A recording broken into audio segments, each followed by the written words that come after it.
Welcome to the Books and Travel Podcast.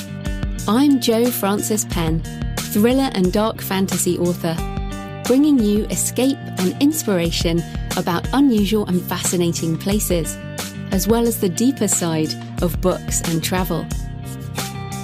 You can find the episode show notes, your free monthly reading list, and lots more at booksandtravel.page. Hello travellers, I'm Jo Frances Penn and this is episode 5 of the Books and Travel Podcast. Today I'm talking about the myth and reality of travel and focusing on Venice in particular, as well as giving you some tips and book recommendations if you are planning to visit. So there is a problem inherent in travel, especially in a world of filtered Instagram photos, social media bubbles and glossy travel magazines. There are some places in the world that are so famous it can be difficult to know whether they live up to the hype or not. There is the myth, and then there is the reality. So how do you manage the two? How do you decide to go in the first place in case it doesn't live up to the myth? And how do you deal with the reality if you have to face up to it?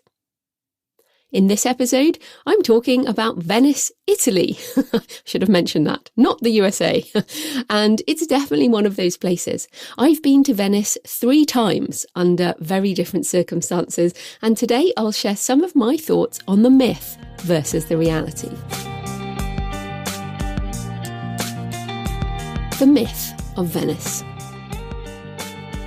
What does the word Venice evoke for you, regardless of whether you've been there or not? Arched bridges over deep blue canals, slender glossy gondolas passing underneath with handsome gondoliers and couples kissing while the sun dapples the water. The sweeping curves of the Grand Canal, the inspiring architecture of St. Mark's Basilica, and art, so much art. Perhaps you think of Casanova, Shakespeare, Tintoretto or Veronese, or the famous movie scenes from James Bond in Casino Royale, Indiana Jones and the Last Crusade, or The Tourist. You will certainly have some image in your mind because Venice is a mythical city. As Shelley said, Venice, its temples and palaces, did seem like fabrics of enchantment piled to heaven. Now, there's no doubt that Venice is special, made up of over 100 small islands separated by canals and linked by over 400 bridges. The lagoon and some of the city are marked as a UNESCO World Heritage Site. It's been inhabited since the 10th century BC, but became more well known in the Middle Ages and the Renaissance, when the Republic of Venice was a powerful city-state.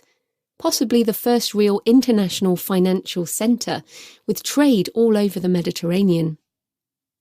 That money built its grand churches and palaces, enabled patronage of the arts, and made the city a magnet for the writers and painters who romanticised it over time. For example, Erica Jong wrote, "It is the city of mirrors, the city of mirages, at once solid and liquid, at once air and stone." But I'm a writer too. I know how to use language to embellish and obscure reality, to curate the aspects that capture the imagination. It's human nature to make more of the places we visit, even if they are disappointing. If we spend time and money visiting somewhere, we need evidence it was worthwhile, that we had a fantastic time and that others should really be jealous. And in Venice, the myth is all about romance. Venice, not quite the city of romance for me. I first visited Venice in 2004. I was going through a divorce, and I entered La Serenissima, the city of love, with my dad, my stepmom, and my teenage sister. We walked the tourist-trodden paths from St. Mark's to l'Accademia and drank overpriced Prosecco. I wallowed in my grief and swore I would go back someday with a man I loved. I wanted the myth in all its glory. So I returned to Venice in December 2009 with Jonathan, still my wonderful husband. We'd been married just over a year at the time and flew from Brisbane, Australia for Christmas with my family in the UK and then to Venice for New Year before heading to Rome and then back down under. We left the sun of Australia for the cold and wet winter of Europe. It didn't stop raining for days and inevitably Venice flooded. Now, it's not a secret that Venice floods, but it's less well known that the flooding occurs a lot in winter and at other times of the year as well, depending on weather conditions. Acqua Alta, the high water, was mid-calf height while we were there, so we could wade through the streets in the gumboots provided by the hotel, and I will put some amusing pictures of me in the floods on the show notes for this episode. So Venetians have to pump water from their houses and shops every morning during the flood as the water rots away the foundation slowly, and you can see the marks of the flood all over the city. The hotels are used to tourists arriving without weather protection, so they will usually have your size in gumboots, as our hotel did, and or if you're going in the winter, it might be best to bring your own. Now, the number of flooded days has been growing.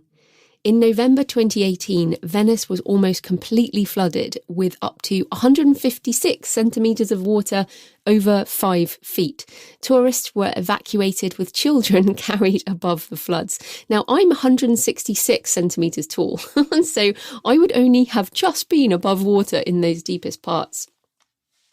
St. Mark's Basilica called for emergency funding to save its mosaic floor after surging floodwaters did decades of damage in a day. And that's a quote from The Telegraph, and I'll link to all these in the show notes. So there is a controversial engineering project underway designed to prevent such devastating floods, due to be completed in 2022, but there are many problems with its implementation. So back to my romantic trip. We saw in the new year standing in the floods of St. Mark's Square in the rain.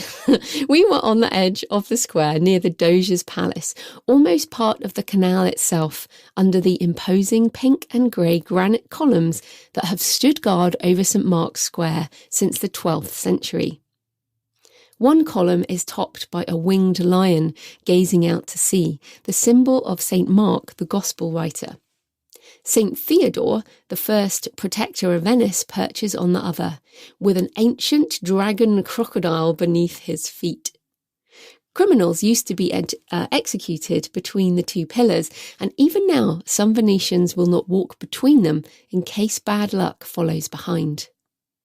And as we stood there, I looked up at these columns and thought, if the lagoon ever claims back its land for good, the last sight will be St. Mark's column, the lion roaring over the depths. Now, in my myth of romantic Venice, New Year's Eve in St. Mark's Square was meant to be the height of romanticism. But it was freezing, and I'm a morning person anyway, so I'm not good at late nights, and I hate crowds, and it was super crowded, plus we both got sick from being so wet and cold in the floods for hours. It smelled of damp and rot and decay and garbage overflow. It was definitely not romantic. But as much as the flooding made things difficult, in many ways it was the real Venice. And instead of the romance of a mythical place, it gave a sense of danger, that a place so dearly loved is also threatened as the city built on water is taken back by the lagoon. Now, that experience hit me much harder than any romantic perfection would have done, and I wrote about it in my thriller Stone of Fire, when Morgan Sierra and Jake Timber hunt for one of the Pentecost stones in St. Mark's Basilica. As they investigate the Pentecost mural in the cupola, they imagine the eerie sensation of scuba diving in the ruined basilica, marble pillars looming from murky green water, and the glint of gold as underwater flashlights illuminate the colourful mosaics. The Pentecost mural itself is a huge circular mosaic depicting the 12 seated apostles, each with a stream of fire emanating from the throne of the Holy Spirit in the centre. 4 angels stand with wings outstretched, bright gold encircling them all. So the experience of the flood actually gave me much more than perhaps the height of romance would have done.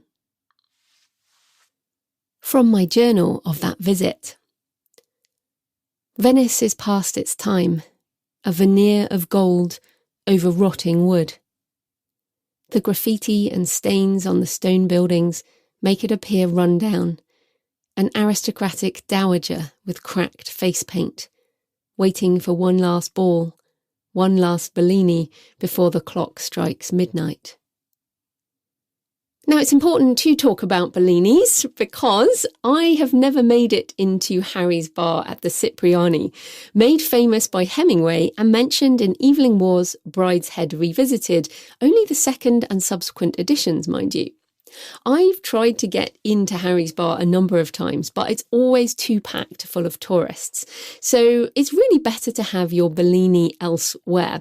It was invented by Giuseppe Cipriani, so that's why people go there for it. But it is Prosecco, so that's the sparkling Italian wine, with peach nectar or peach puree, and it is particularly good. So you definitely have to have one or a couple whilst in Venice.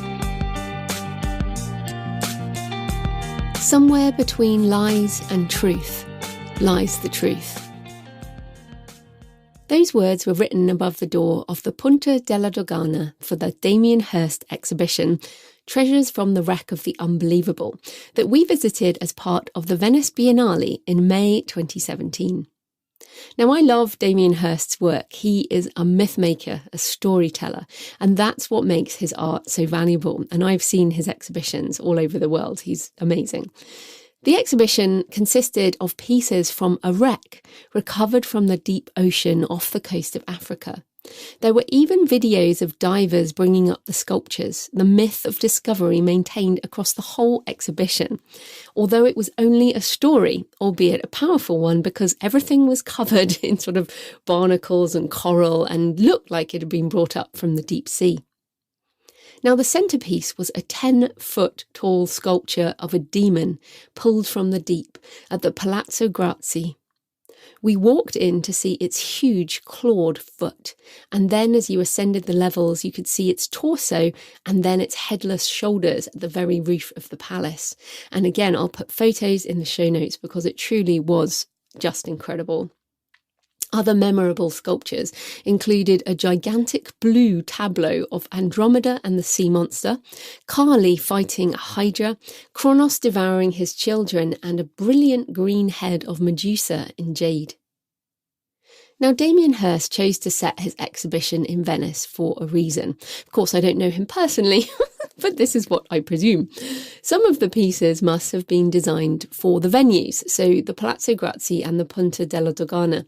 But there's also the fact that the city is a fantastic showcase for artwork at a time when some of the richest collectors in the world are in town. The last night we were in Venice was also the opening night of the Biennale, when the city celebrates the art world. The uber-rich arrive in their super yachts, and in fact we walked down the super yacht row looking at how incredible they were.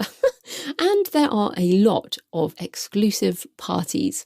There is serious money in Venice all year round, but it definitely spikes during the Biennale, all feeding the myth of the city. But Venice was glorious in those few days, and yes, even romantic. We did Venice the right way because we knew what to expect and how to deal with the reality. Now, of course, the weather in May is always better than December, but it also makes the city super crowded with tourists. So we didn't want the crowds of the main island, so we stayed on the Lido in an Airbnb. And the island, which is off the main island, has a beach on the Adriatic side of the lagoon. And we took a Vaporetto, the water bus, to St Mark's Square every day. So that is a tip. Stay on one of the other islands. We didn't have to do the main tourist sites, and this is another great thing. Once you've done them once, when you go back, you can see other things. So we'd visited them before, so instead we actually relaxed and wandered around the back streets in the sun. We drank Prosecco in hidden palazzos and enjoyed the view of the sparkling water on the canal. We frequented local restaurants on the Lido rather than the expensive tourist hotspots. We booked the exhibition in advance, so we didn't have to queue, and we walked everywhere, even one magical sunny afternoon when we walked up the southern canal side from Maria Salute and the Ponte della Dogana all the way through the back streets up to the train station, then took a vaporetto back down the Grand Canal. Definitely the way to see it, and a lot cheaper than a gondola. If I had only been to Venice those first 2 times, I would never have glimpsed the mythological side. Perhaps that's the truth of any place that has been built up in the collective imagination. You need time to see behind the standard stops on a tourist itinerary. Circling back to romance, it's the difference between the high of a brief affair and the mature relationship that evolves over time. I will absolutely return to Venice again, because I now know how to enjoy the experience, and the myth has partly become reality. As Mark Twain said, "In the glare of the day there is little poetry about Venice, but under the charitable moon her stained palaces are white again." So here are some of my recommendations for Venice if you are going. So first of all, St Mark's Basilica. Yes, it is full of tourists, whatever the weather. And yes, you definitely have to visit. If you love art, architecture, sculpture and religious history, and in fact, why would you go to Venice unless you did love those things? So each pillar supporting the church is a different kind of stone, sourced from around the world to demonstrate the glory of the Venetian Republic. Look up at the stunning mosaics on the facade from the main square. One of the panels shows St Mark's body rescued from Egypt under siege in the 9th century. It was supposedly smuggled to Venice under a pile of pork so the Muslim rulers wouldn't search the cargo. Now the story goes that St Mark had washed up in the marshes of the Venetian lagoon after a storm many years before, and an angel told him that his body would rest there eventually. Hundreds of years later, it came to pass. You can also stand on the balcony with the replica 4 horses and look at the 2nd century originals inside. The secret tour of the Palazzo Ducale. When you enter St Mark's Square by boat, the first thing you will see is the Gothic exterior facade of the Doge's Palace, or the Palazzo Ducale, with its rows of arches. Now, it is super beautiful and I love architecture, so I actually have so many photos of it in varying weather conditions. Now you'll often find the bridge on the canal next to it, the Ponte della Paglia, packed with tourists because it looks toward the Ponte dei Sospiri, the Bridge of Sighs. And actually, I'm apologising for my Italian. Not one of my gifts. Anyway, back to the Bridge of Sighs. It's not actually a romantic spot. The bridge to the prison is named after the sighs of prisoners as they went to their fate. Another classic example of a myth. The Bridge of Sighs must be romantic, but actually it's not. Now, the main tourist parts of the Doge's Palace are pretty standard European stately home fare. And I recommend you take the secret tour, which is a different itinerary and is special. Definitely buy your tickets in advance. And that is, in fact, advice for any famous landmark around the world at peak times. The secret rooms are hidden in floors built behind and above the open public spaces. Now, these rooms are simple wood, whereas the main rooms are these ornate gold monstrosities, which personally are not to my taste. The ceilings are low, half the size of the grand public rooms, designed to fit 2 levels of offices to each of the public-facing levels, with tiny windows camouflaged into the outside walls. There are prison cells and even a torture chamber behind the grand facade. The civil servants of the Venetian government toiled away here, the real power behind La Serenissima.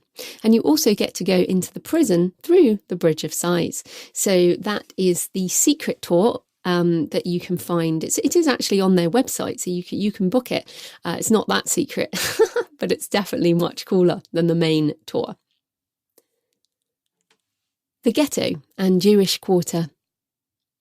The Venetian ghetto was instituted in March 1516 and is the oldest Jewish ghetto in the world. In fact, the word ghetto comes from the foundries, ghetti, in Venetian, where a lot of the Jews worked. The area is surrounded by canals and can be blocked off completely by guarding the bridges. In the 16th century, the Jews could only leave the ghetto after sunrise, and they had to wear a yellow tunic to identify themselves. They returned by nightfall, and the gates were chained to keep them inside. In the 18th century, Jews were given back their rights, but in 1938, under fascist rule, they lost them again. Italy was an ally of Nazi Germany, and Jews were rounded up for the camps. Only 8 Venetian Jews emerged from the death camps, but there is still a Jewish community in Venice and a number of active synagogues. There is a Jewish museum in the main square of the ghetto, as well as art galleries and cafes.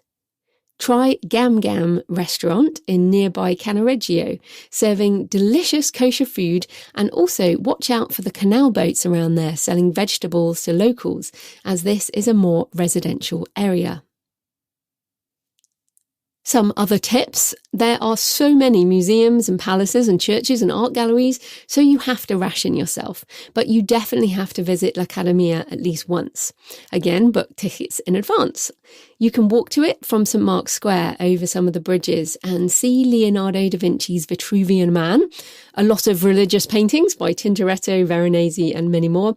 Now, personally, I prefer modern art, so if you also enjoy it, check out the Guggenheim collection, which overlooks the Grand Canal and features Picasso, Kandinsky, Dali and many others, and it has a lovely garden out the back.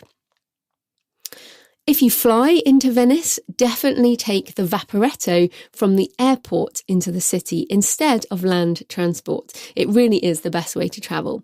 So the water bus, which is what Vaporetto means, it's basically a little ferry, stops at different islands and also stops at St. Mark's Square. You'll pass the island of Murano, famous for glassware, as well as the cemetery island of San Michele. Take comfortable shoes to walk in, as walking really is the main way to get around in Venice. You can take the Vaporettos where you want to for the longer distances, but you have to walk around the little streets, and that's part of the fun. Now, the food.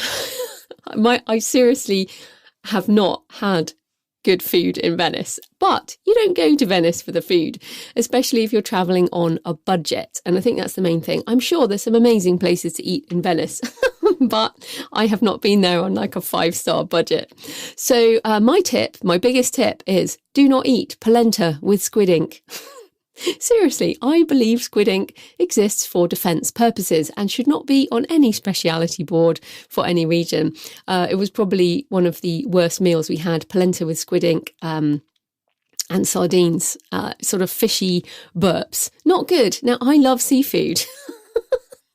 But there you go. Also, don't hire a gondola. I really think the gondolas, they are so expensive, and it's actually much more fun to get the Vaporetto. Do hold onto your wallet if you walk over the Rialto Bridge, which is a massive tourist trap area. And don't go in high season without booking accommodation and art galleries and anything else you want to visit in advance.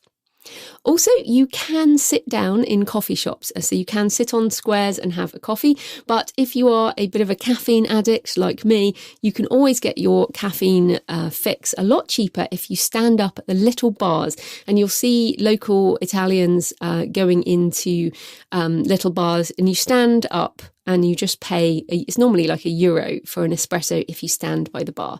So yes, it's lovely to sit in the squares and enjoy the sun, and you should definitely do that. But if you need more than one coffee a day, then go get your Euro espressos. And also, do have a Bellini, but of course it doesn't have to be at Harry's Bar. And do eat as much gelato as you can manage. After all, when you're travelling, you have to enjoy some of the local food. And yes, the proper gelato, Italian gelato, is really super special. Now, this is a books and travel podcast. So I've got a few books featuring Venice. First of all, if you like crime novels, the Donna Leon crime books, she's at like number 27 or something now, featuring Guido Brunetti, Commissario of Police in Venice. And the first book is Death at La Fenice, and her books really just go deep into the city. Also, The Confessor by Daniel Silva. Now, I love Daniel Silva's Gabriel Allon espionage thrillers. Allon is an art restorer, and his wife is a Jew from the ghetto in Venice, and he is an Israeli spy. So it's basically has many strings to the story, but there's a lot about art restoration as well as espionage. And a quote from his book, The Confessor, says, "Only a man with a damaged canvas of his own can truly be a great restorer," which I love. I guess it's kind of a fiction / memoir, slightly different. Jeff in Venice, Death in Varanasi by Jeff Dyer. Now, I remember reading this because of the Biennale. It's set between the decadence of the Biennale and the holy city of Varanasi. Now, I will talk about Varanasi in another episode because my thriller Stone of Fire features Venice and Varanasi, and I've also written more about it in Destroyer of Worlds. Now, I found the book challenging but also interesting. So that's Jeff in Venice, Death in Varanasi. And of course, there will be book links in the show notes. The City of Fallen Angels by John Berendt. And he wrote The Midnight in the Garden of Good and Evil, which you might have read, which is about Savannah, which is also why I visited Savannah a few years ago, because I love that book. And he's written another one about Venice. And then, of course, my thriller Stone of Fire, which is a hunt for the stones of the apostles around the world. So it's kind of a supernatural thriller in the vein of Dan Brown. So if you enjoy religious thrillers, history and exciting things like that, go check out Stone of Fire. So I hope you have a wonderful trip if you head to Venice. And if you find the myth of the city a little flat, then plan another visit, because the magic is there. You just have to know where to find it. So happy travels, and I'll see you next time. Thanks for joining me today on the Books and Travel podcast. I hope you found a moment of escape. You can find the episode show notes, your free monthly reading list, and lots more at booksandtravel.page. Happy travels until next time.